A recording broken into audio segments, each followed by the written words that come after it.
Hello, എല്ലാവർക്കും നമസ്കാരം. മലയാളത്തിൽ അങ്ങനെ ഒരുപാട് സിനിമകൾ വരാത്തൊരു കാറ്റഗറിയാണ് സയൻസ് ഫിക്ഷൻ. ആ ഒരു കാറ്റഗറിയിലേക്ക് ഏറ്റവും ലേറ്റസ്റ്റ് ആയിട്ട് വന്ന സിനിമയാണ് ഗഗനചാരി. ഇന്ന് ഞാൻ പടം പോയി കണ്ടു. കുറേ കാലം മുന്നേ പടത്തിൻ്റെ ടീസർ ഞാൻ കണ്ടിരുന്നു. അത് കണ്ടപ്പോൾ എനിക്ക് ഭയങ്കര ഹൈപ്പ് ഫീൽ ചെയ്തു. അങ്ങനെ ഹൈപ്പ് ചെയ്ത് പടത്തിൻ്റെ റിലീസ് ഡേറ്റ് ചെയ്യാൻ മറന്നുപോയി. ഇന്നലെ പടം റിലീസായി. എനിക്കറിയാവുന്ന ഒരാൾ കണ്ടിട്ട് അടിപൊളി പടമാണ്, മസ്റ്റ് വാച്ച് ആണെന്ന് പറയും. അങ്ങനെ ഇന്ന് ഞാൻ പടം തിയേറ്ററിൽ പോയി കണ്ടു. സംഭവം മൊത്തത്തിൽ ഒരു ഡിഫറെൻറ്റ് അപ്രോച്ചാണ്. നമ്മളങ്ങനെ മലയാളത്തിൽ കണ്ടിട്ടില്ലാത്ത ടൈപ്പ് ഒരു സിനിമയാണ്. സംഭവത്തിലേ ഉള്ളൂ, 3 പേരുണ്ട്. ഇവർക്കിടയിലേക്ക് ഒരു ഏലിയൻ വരും, ടാച്ച് ഇറ്റ്, പിന്നെ കുറച്ച് എലിമെന്റ്സും. അപ്പോൾ ഈ പടത്തിലെ ഏറ്റവും ഹൈലൈറ്റ് ആയിട്ട് പേഴ്സണലി എനിക്ക് ഫീൽ ചെയ്ത കാര്യം വെച്ച് കഴിഞ്ഞാൽ അതിൻ്റെ ടെക്നിക്കൽ സൈഡാണ്. അതായത് VFX, എഡിറ്റിംഗ്, അതുപോലെ തന്നെ ആർട്ട് ഡിപ്പാർട്ട്മെന്റ്, അതൊക്കെ. ഈ പടത്തിലെ ഏറ്റവും എൻഹാൻസ് ചെയ്ത് നിൽക്കുന്ന കാര്യം വെച്ച് കഴിഞ്ഞാൽ VFX ആണ്. VFX ചെയ്തിരിക്കുന്നത് മെറാക്കി സ്റ്റുഡിയോസ് ആണ്. ഈ ചെറിയ ബഡ്ജറ്റിൽ വരുന്നൊരു സിനിമ, അതായത് ഭയങ്കര ലിമിറ്റഡ് ബഡ്ജറ്റിൽ വരുന്നൊരു പടമാണ്.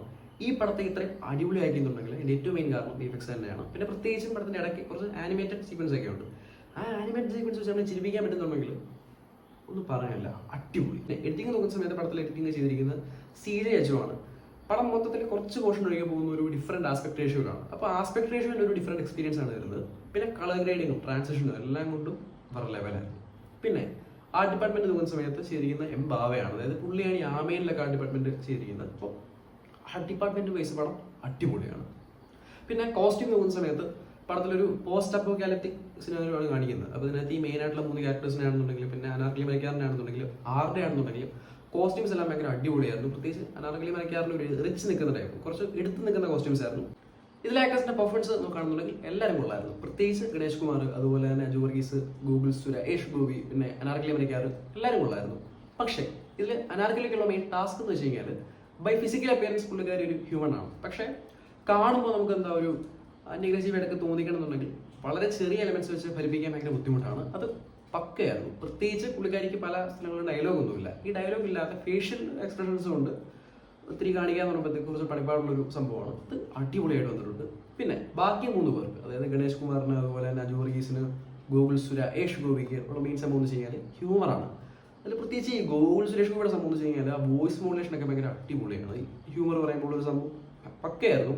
പുള്ളിക്കാരൻ മുദ്ദവും ചെയ്തേ പിന്നെ ഇത്രയും നല്ലൊരു ഹ്യൂമർ ഞാൻ കണ്ടിട്ടില്ല. പിന്നെ ബാക്കി 2 പേരും അടിപൊളിയായിരുന്നു. ജുവർഗീസ് പറയേണ്ട ആവശ്യമൊന്നുമില്ല. ഗണേഷ് കുമാർ കിടി. ഓക്കെ. പിന്നെ പടത്തിന്റെ നെഗറ്റീവ്സ് എന്തെങ്കിലും പറയണമെന്നുണ്ടെങ്കിൽ അങ്ങനെ എടുത്തു പറയേണ്ട കാര്യമൊന്നുമില്ല. പക്ഷേ എന്നാലും വേണമെങ്കിൽ പറയാനൊരു സംഭവം എന്ന് വെച്ച് കഴിഞ്ഞാൽ പടത്തിന്റെ സ്ക്രിപ്റ്റിൽ കാര്യമായിട്ടൊന്നുമില്ല. ഭയങ്കര സംഭവമുള്ള സ്ക്രിപ്റ്റ് ഒന്നുമല്ല. പക്ഷേ അത് നന്നായിട്ട് വന്നിട്ടുണ്ട്. അപ്പോൾ ഈ സ്ക്രിപ്റ്റിന്റെ തന്നെ കുറച്ചുകൂടെ ഒന്ന് ഡ്യൂറേഷനൊക്കെ വെച്ച് ഒരു 1.25-2 മണിക്കൂർ എന്നുള്ള മാറ്റിയിട്ട് ഒരു 3 മണിക്കൂറൊക്കെ ആക്കിയിട്ട് കുറെ കൂടെ കഥാപരമായിട്ടുള്ള എലമെന്റ്സ് ഒക്കെ വെച്ചെന്നുണ്ടെങ്കിൽ ഇത് കുറച്ചുകൂടെ നല്ലൊരു ബ്ലോക്ക് ബസ്റ്റർ ആയാണ്. ഈ പടം തിയേറ്ററിൽ പോയി കാണുമെന്ന് ചോദിക്കുകയാണെന്നുണ്ടെങ്കിൽ ഇതൊരു OTT പടമല്ല, തിയേറ്റർ പടമാണ്. പക്ഷെ എന്നാലും അങ്ങനെ എല്ലാവർക്കും ഇഷ്ടപ്പെടുമെന്ന് എനിക്ക് ഉറപ്പൊന്നും പറയാൻ പറ്റില്ല. പ്രത്യേകിച്ച് ഫാമിലി ഓഡിയൻസിൽ ഒരു 40 അല്ലെങ്കിൽ 50 വയസ്സിന് മുകളിലൊക്കെ ഉള്ള ആൾക്കാർക്ക് പിടിക്കാൻ ചാൻസ് കുറവാണ്. ഓക്കെ. അപ്പോൾ ഇതൊക്കെയാണ് പടത്തെ പറ്റി എനിക്ക് പറയാനുള്ളത്. ഇഷ്ടപ്പെട്ട ലൈക്ക് ചെയ്യുക, ഷെയർ ചെയ്യുക, ഒപ്പീനിയൻസ് കമന്റ് കൊടുക്കുക. ഈ ചാനൽ ഇതുവരെ സബ്സ്ക്രൈബ് ചെയ്തില്ലെങ്കിൽ സബ്സ്ക്രൈബ് ചെയ്ത് ബെൽ ബട്ടൺ എനേബിൾ ചെയ്യുക. ഇനി ഒരു വീഡിയോ കാണുമ്പോഴേക്കും it's me and signing out.